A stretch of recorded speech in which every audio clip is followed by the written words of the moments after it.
بسم الله الرحمن الرحيم.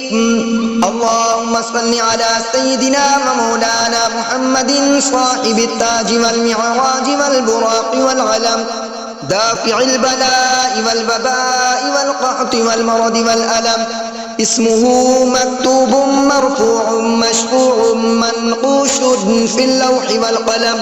سيد العرب والعجم جسمه مقدس معطر مطهر منظر في البيت والحرم. شمس الضحى بدر الدجى صدر العلا نور الهدى كافي المرى مصباح الظلم. جميل الشيم شفيع الأمم صاحب الجود والكرم. والله آسمه وجبريل خادمه والبراق مركبه والمعراج سفره وسدرة المنتهى مقامه وقاب قوسين مطلوبه والمطلوب مقصوده والمقصود موجوده. سيد المرسلين خاتم النبيين شفيع المذنبين أنيس الغريبين رحمة للعالمين. راحة العاشقين مراد المشتاقين شمس العارفين سراج السالكين.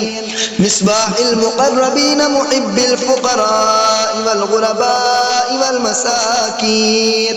سيد الثقلين نبي الحرمين إمام القبلتين وسيلتنا في الدارين صاحب قاب قوسين محبوب رب المشرقين ورب المغربين. جد الحسن والحسين مولانا ومولى الثقلين أبي القاسم محمد بن عبد الله نور من نور الله.